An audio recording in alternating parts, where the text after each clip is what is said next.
So I'm going to instruct on how to make a hat and scarf set, and we're going to make an owl designs. That's why I'm using fleece.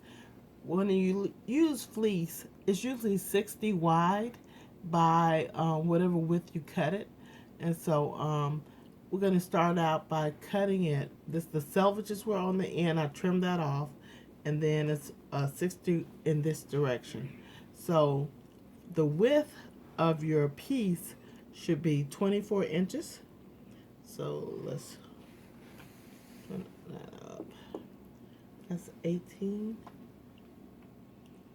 No, the width should be 18.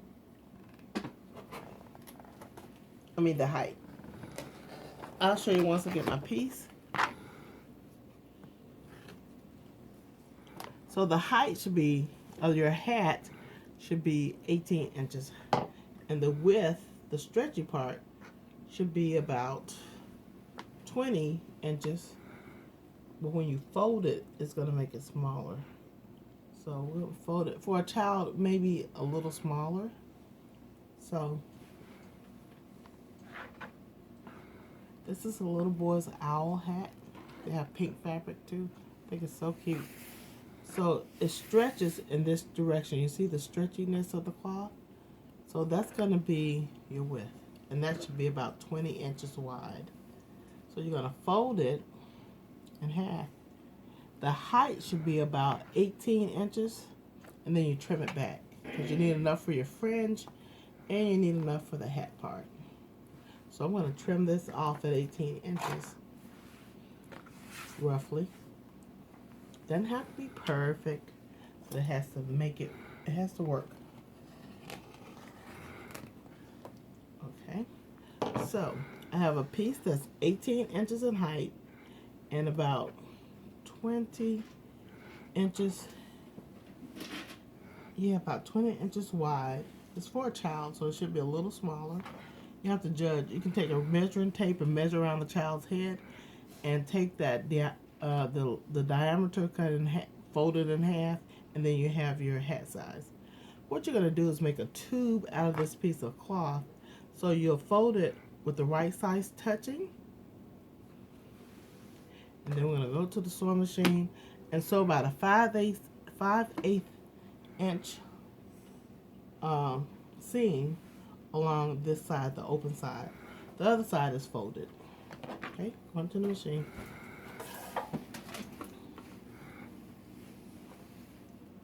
Okay.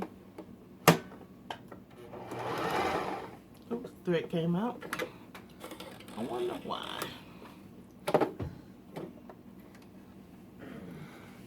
Pause it.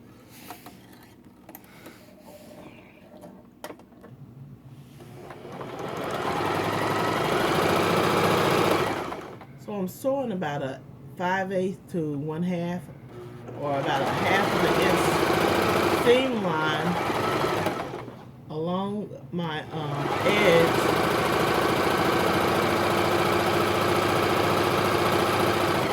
of my tube.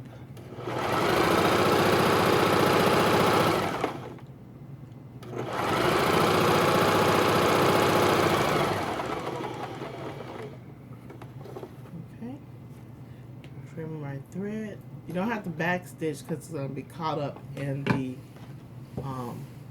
fabric. So you go back to the cutting board. What I do next is I'm going to take off my little part of my sewing machine so that I can do the cuff and this cap.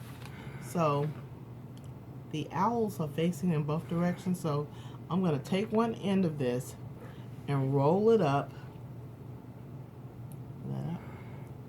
about an inch. Just enough for it to make a little cuff, like so. Can you see that, Stephen? Okay. All right. You want to open that seam up so it won't be so bulky.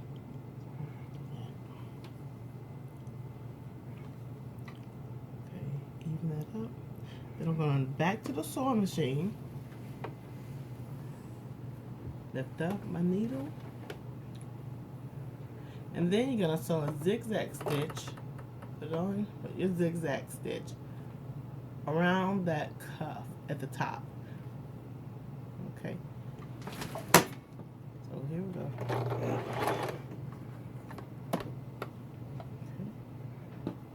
We'll go all the way around. Can you get closer? Let's see. Make sure it's catching. Pause it. Okay, as I was saying, you're going to open up that seam so it won't be so bulky.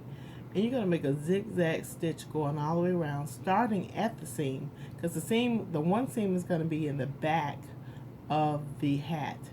So you start at the seam, going to zigzag stitch all the way around that cuff that you just folded back. Needle down and begin. Can you see it? I'm just going to do a zigzag stitch, catching both sides, catching that part and this part. I'm just going all the way around.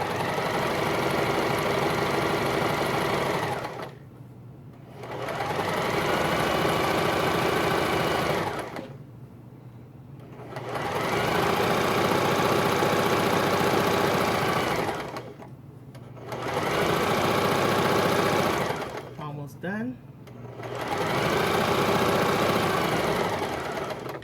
And finished. Okay, put your machine back on straight stitch. Snip your threads. Trim your threads. And then you're going to turn your cap right side out.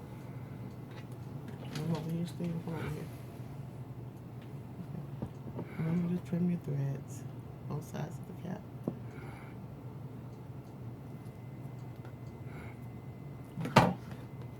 This is the back, the one seam, one of two seams. The first one was down to make the tube, and the second one was a zigzag stitch all the way around the base of the cap. Now, one of the final stages, why did it cut off? Did it turn off? Stop.